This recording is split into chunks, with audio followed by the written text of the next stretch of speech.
Hello दोस्तों, स्वागत है आप सभी का आपके अपने YouTube channel DCA next exam पर। दोस्तों, आज हम बात करेंगे राजस्थान की स्थिति एवं विस्तार के बारे में। दोस्तों, इसमें हम पहला पॉइंट पढ़ेंगे कि जो राजस्थान है इसकी लोकेशन क्या होगी। इसके लिए हम बात करेंगे ग्लोब के बारे में, हम बात करेंगे विश्व के बारे में और हम बात करेंगे भारत के बारे में। तब जाके हमें पता लगेगा कि जो हमारा राजस्थान है इसकी स्थिति क्या होगी। तो हम सबसे पहले बात करें स्थिति विशेष की। तो स्थिति विशेष के लिए जो हमारे भूगोल देवता है इन्होंने हमारी पृथ्वी पर दो प्रकार की काल्पनिक रेखाओं का प्रयोग किया है। कितनी प्रकार की रेखाओं का प्रयोग किया है? दो प्रकार की काल्पनिक रेखाओं का। या हम सीधे तौर पर यह बात कह दें कि जब भी हम किसी विशेष स्थान की स्थिति के का अध्ययन करते हैं तो हमें दो प्रकार की काल्पनिक रेखाओं की आवश्यकता पड़ती है। यहाँ पे बात करें काल्पनिक रेखाएं कितने प्रकार की? दो प्रकार की। कौन कौन सी? एक तो होगी अक्षांश और दूसरी क्या होगी? देशांतर। अब ये अक्षांश और देशांतर किस प्रकार की रेखा है? काल्पनिक रेखा है। अब हम बात करें कि अक्षांश क्या होता है, तो इसके लिए हम सबसे पहले बात करेंगे हमारी पृथ्वी की। जो ये हमारी पृथ्वी है, इस पृथ्वी पर राजस्थान की स्थिति क्या होगी। तो हमें सबसे पहले इस पृथ्वी की स्टार्टिंग पॉइंट को ढूंढना पड़ेगा, क्योंकि कहीं ना कहीं से पृथ्वी स्टार्ट हो रही होगी। अब हम कह दें कि ये वाला स्टार्टिंग पॉइंट माने या फिर ये वाला स्टार्टिंग पॉइंट माने, ऐसे तो हम कोई प्रारंभिक बिंदु नहीं मान सकते, क्योंकि इसके लिए हमें कहीं ना कहीं किसी आधार की आवश्यकता होगी। तो आपने नाम सुना होगा एक तारे का। कौन सा तारा? ध्रुव तारा। इस ध्रुव तारे के माध्यम से हमने क्या किया? एक ध्रुवीय क्षेत्र का निर्धारण किया और इसी ध्रुवीय क्षेत्र को हमने क्या नाम दिया? उत्तरी ध्रुव। या सिंपल भाषा में हम ये कह सकते हैं कि ध्रुव तारे का प्रकाश जिस स्थान पर पड़ा उस स्थान से एक क्षेत्र का निर्धारण किया गया। उस क्षेत्र को हमने क्या नाम दिया? उत्तरी ध्रुव। और ये उत्तरी ध्रुव भी क्या कहलाया? पृथ्वी का प्रारंभिक बिंदु। जब दोस्तों ये वाला पॉइंट प्रारंभिक बिंदु है तो ये वाला पॉइंट अंतिम बिंदु होगा कि नहीं होगा? होगा। तो इसे हमने क्या कहा? इसे हमने कहा दक्षिणी ध्रुव। दोस्तों, एक बात को ध्यान रखना, जब हम भूगोल की बात करते हैं तो भूगोल में जितनी प्रकार की गणनाएं की जाती है उसके लिए जो हमने मूल दिशा मानी है वो कौन सी मानी है? उत्तरी दिशा। और आपने एक चीज और देखी होगी भूगोल में, जब मानचित्र बनाते हैं तो उसमें एरो और एन का चिन्ह होता है।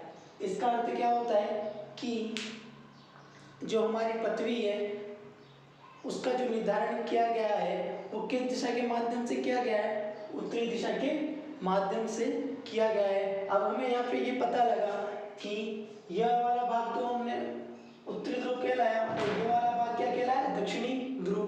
अब हमारे सामने ये बात आती है कि इस वाले उत्तरी ध्रुव में पृथ्वी का कितना हिस्सा लिया जाए और इस वाले दक्षिणी ध्रुव में पृथ्वी का कितना हिस्सा लिया जाए।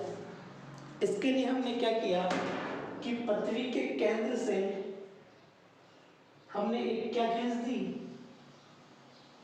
क्षैतिज रेखा। इस क्षैतिज रेखा के खींचने पर क्या हो गया? पृथ्वी का विभाजन हो गया। तो दोस्तों, एक चीज ध्यान रखना, जो ये क्षैतिज रेखाएं होती है इन क्षैतिज रेखा को क्या कहा जाता है? अक्षांश। तो यहाँ पर मैं कह सकता हूं कि अक्षांश किस प्रकार की रेखाएं होती है? क्षैतिज रेखाएं। अब हम यहाँ पे बात करें कि जब हमने पश्चिम से पूर्व की ओर एक क्षैतिज रेखा खींची तो पृथ्वी का क्या हो गया, विभाजन हो गया। और इस रेखा ने दो भाग का निर्धारण किया, एक तो ऊपर वाले भाग का और एक नीचे वाले भाग का। तो इस रेखा को हमने क्या नाम दिया, 0 डिग्री। जब ये रेखा क्षैतिज रेखा है तो अक्षांश होगी कि नहीं होगी, होगी। इसी 0 डिग्री अक्षांश कर कुछ और नामों से भी जाना जाता है। इसी 0 डिग्री अक्षांश को कहा जाता है भूमध्य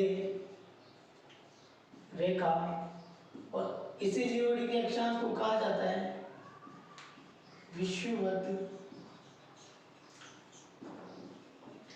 रेखा। तो हम ये कह सकते हैं कि 0 डिग्री अक्षांश पश्चिम से पूर्व की ओर खींचे जाने पर पृथ्वी का क्या हो गया, विभाजन, और दो भागों का निर्धारण हुआ, एक तो ऊपर वाले भाग का और एक नीचे वाले भाग का। जो ऊपर वाला भाग था तो इसको क्या नाम दिया हमने, उत्तरी गोलार्ध। अब जो नीचे वाला भाग था इसको हमने क्या नाम दिया, दक्षिणी गोलार्ध। तो अब मैं यहाँ पर कह सकता हूँ कि जो अक्षांश की दिशा होगी वो क्या होगी, पश्चिम से पूर्व की ओर, पश्चिम से पूर्व की ओर। अब अक्षांश किसका निर्धारण करता है, एक उत्तरी गोलार्ध का और एक दक्षिणी गोलार्ध का। दोस्तों यहाँ पर अगर हम बात करें ग्लोब की, तो जब हम ग्लोब के ऊपर भारत या राजस्थान किसी भी क्षेत्र को देखेंगे तो उसकी स्थिति क्या होगी यह हमें कैसे पता लगेगा। जब हम राजस्थान या भारत को ग्लोब पर ढूंढने बैठेंगे तो उस पर हमें काफी हिस्सा चेक करना पड़ेगा। हमें ये तो मालूम होगा कि जो भारत है हमारा वो उत्तरी गोलार्ध में होगा, लेकिन फिर भी हमें पूरे ग्लोब पर काफी हिस्सा चेक करना पड़ेगा। तो इसके लिए हमने क्या कहा कि हम इसके लिए इसमें और अक्षांश रेखाएं खींचेंगे, लेकिन जो इसके अंदर आधार माना जाएगा वो किसको माना जाएगा, 0 डिग्री अक्षांश को। तो 0 डिग्री अक्षांश को हमने आधार मानकर पृथ्वी के केंद्र से उत्तरी गोलार्ध और दक्षिणी गोलार्ध में 90 डिग्री तक क्या खींच दी और अक्षांश रेखाएं खींच दी, इस तरह से।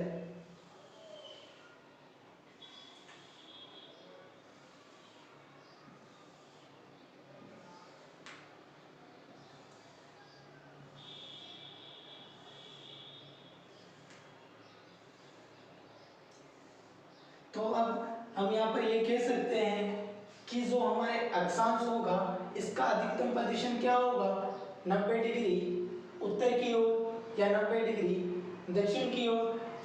तो यहाँ पे लिख सकते हैं हम अधिकतम प्रदर्शन क्या होगा, 90 डिग्री उत्तर या 90 डिग्री दक्षिण। अब दोस्तों यहाँ पर एक चीज को ध्यान देना कि मान लिया जो हमारा भारत है वो इस जगह पर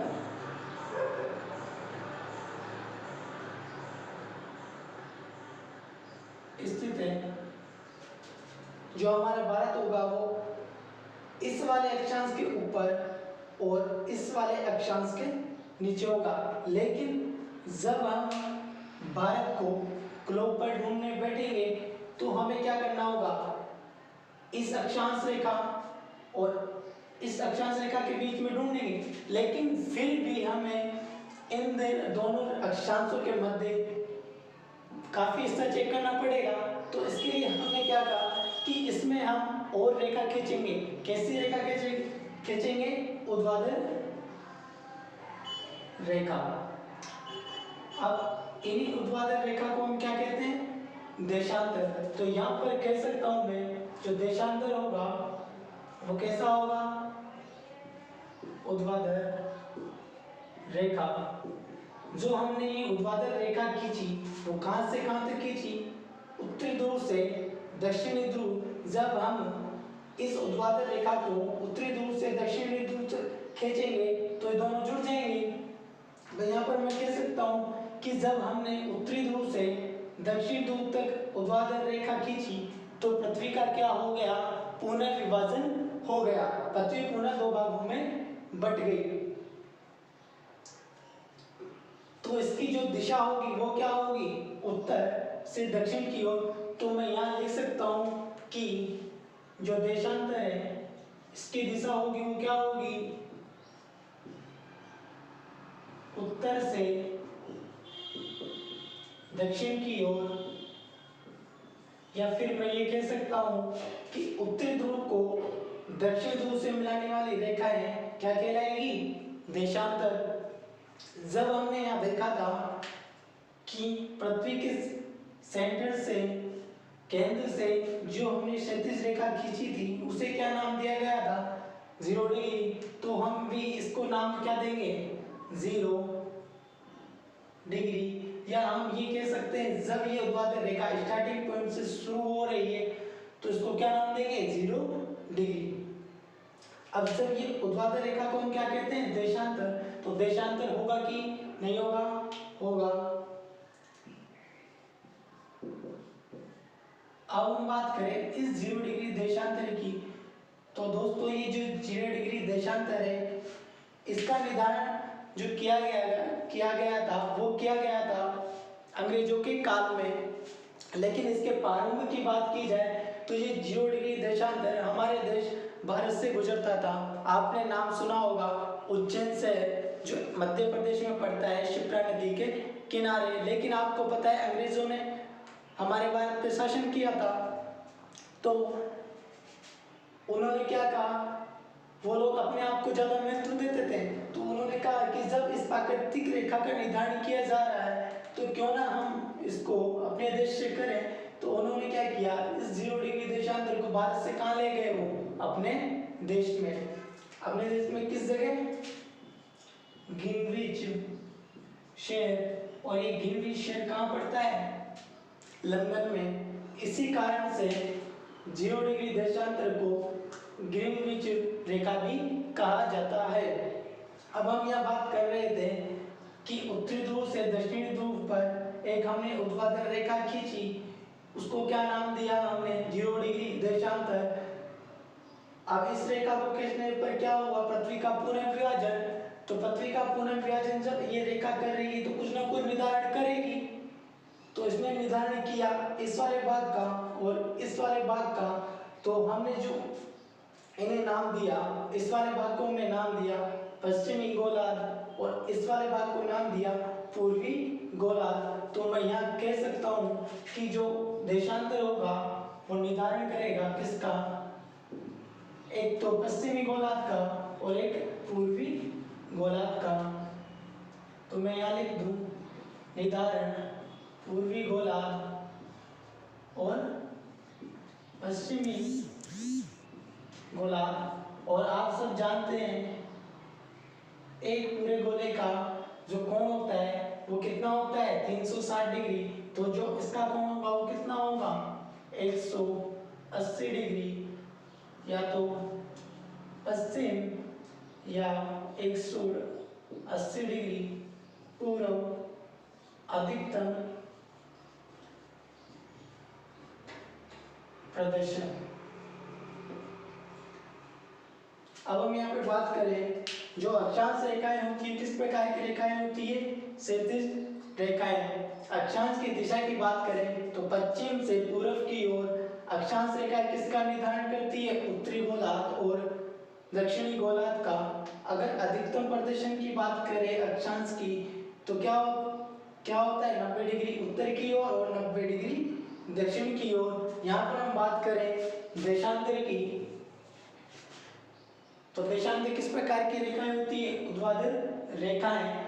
देशांतर की दिशा की बात करें तो उत्तर से दक्षिण की ओर। किसका निर्धारण करता है देशांतर? पूर्वी गोलार्ध और पश्चिमी गोलार्ध का।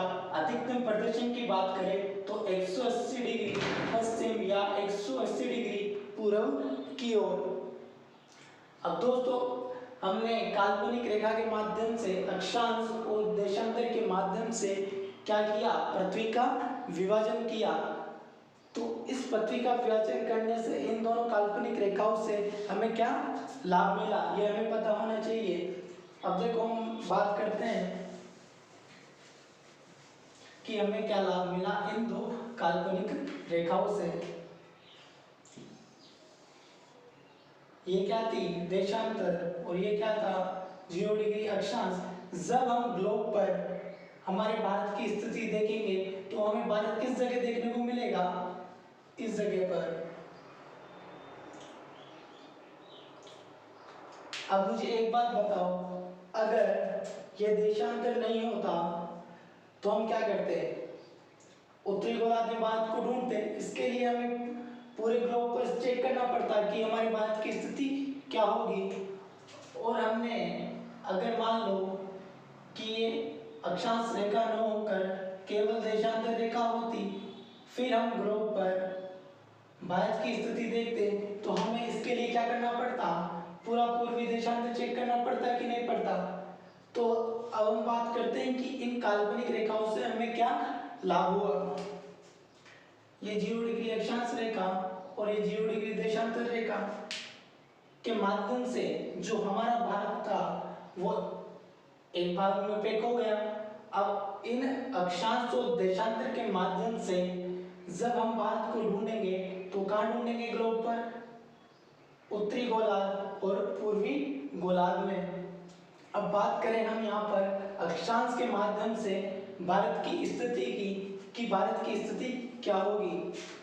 तो हम यहाँ बात करें अक्षांश के माध्यम से भारत की स्थिति, ये क्या था हमारा? अक्षांश। तो अक्षांश की दृष्टि से जो हमारे भारत की स्थिति होगी वो क्या होगी? उत्तरी गोलार्ध।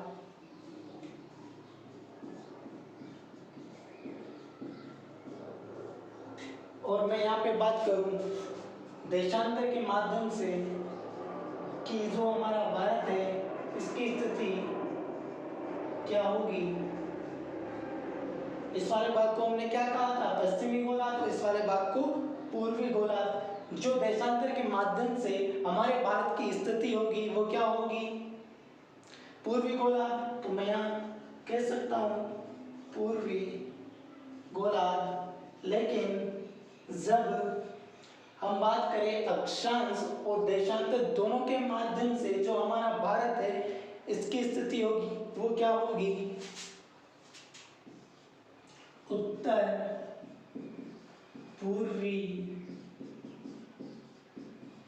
गोलार्ध। अब जब हम ग्लोब पर हमारे भारत की स्थिति चेक करेंगे तो उसके लिए हमें कौन सा भाग चेक करेंगे? केवल उत्तर पूर्वी गोलार्ध। इसी प्रकार से अगर हम बात करें राजस्थान की स्थिति अक्षांश के माध्यम से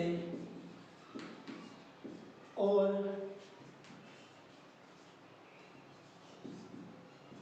देशांतर के माध्यम से राजस्थान की स्थिति की बात करें तो हम जब अपने राजस्थान को ग्लोब पर देखेंगे तो हमें मिलेगा भारत के अंदर इस जगह पर। तो अक्षांश के माध्यम से जो राजस्थान की स्थिति होगी वो क्या होगी? उत्तरी गोलार्ध। और देशांतर के माध्यम से जो स्थिति होगी वो क्या होगी? पूर्वी गोलार्ध। मुझे एक बात बताओ, जब हमारा भारत ही उत्तर पूर्वी गोलार्ध में स्थित है तो हमारा राजस्थान भी उत्तर पूर्वी गोलार्ध में स्थित होगा कि नहीं होगा? होगा ना। तो अक्षांश और देशांतर के माध्यम से अगर राजस्थान की स्थिति की बात की जाए तो क्या होगी, उत्तरी पूर्वी गोलार्ध। शायद अक्षांश और देशांतर के माध्यम से आप क्वेश्चन पूछा जाए, या तो भारत की स्थिति पूछी जाए या फिर राजस्थान की स्थिति पूछी जाए, तो आंसर एक ही होगा, उत्तरी पूर्वी गोलार्ध। अब दोस्तों हम बात करें हमारे पृथ्वी के भूखंडों की, तो हमारे पृथ्वी के जो भूखंड है कितने महाद्वीप में बटे हुए, 7 महाद्वीप में। 7 महाद्वीप में एक महाद्वीप का नाम आता है एशिया महाद्वीप। जो हमारा भारत है कौन से महाद्वीप का भाग है, एशिया महाद्वीप का। अगर एशिया महाद्वीप का हमारा भारत भाग है तो एशिया महाद्वीप में भी हमारा भारत कहीं ना कहीं पर स्थिति बनाता होगा, है तो उत्तर पूर्वी गोलार्ध में। जब एशिया महाद्वीप को देखेंगे तो एशिया महाद्वीप भी हमें यही देखने को मिलेगा, उत्तर पूर्वी गोलार्ध में। लेकिन जब एशिया महाद्वीप में भारत की स्थिति की बात की जाए तो वो क्या होगी, तो हम बात करते हैं इसकी। ये मान लीजिए कि हमारा एशिया महाद्वीप है, तो एशिया महाद्वीप में जो हमारा भारत देखने को मिलेगा वो मिलेगा आपको इस जगह पर।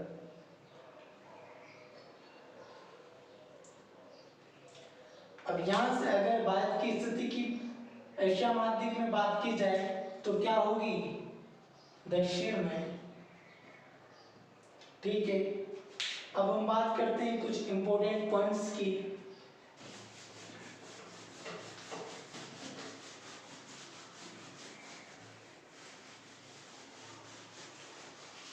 देखो, जो एग्जाम में क्वेश्चन पूछा जाएगा वो इन्हीं पॉइंट्स में से पूछा जाएगा, आप नोट डाउन कर लेना। बात करें अक्षांश व देशांतर के माध्यम से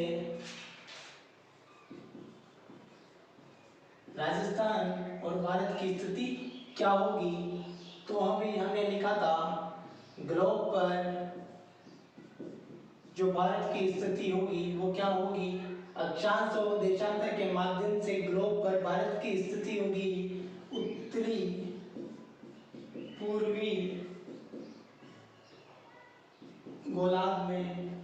और बात करें हम राजस्थान की, तो राजस्थान की स्थिति ग्लोब पर अक्षांश व देशांतर के माध्यम से क्या होगी, उत्तरी पूर्वी गोलार्ध। लेकिन अब हम बात करें जो हमारा भारत है वो कौन से महाद्वीप का हिस्सा है, एशिया महाद्वीप का हिस्सा है। तो हम बात करें इस एशिया महाद्वीप में जो हमारा भारत स्थित है, जो स्थिति बनाएगा वो कहाँ पर बनाएगा, तो यहाँ मैं लिख सकता हूँ एशिया महाद्वीप की दृष्टि से जो भारत की स्थिति होगी वो क्या होगी, दक्षिण में। और एशिया महाद्वीप में अगर राजस्थान की स्थिति की बात की जाए तो वो क्या होगी, दक्षिण पश्चिम में। और इसी प्रकार अगर मैं बात करूं भारत में जो हमारा राजस्थान है उसकी स्थिति क्या होगी। देखो, आप सभी ने भारत का मैप देखा होगा,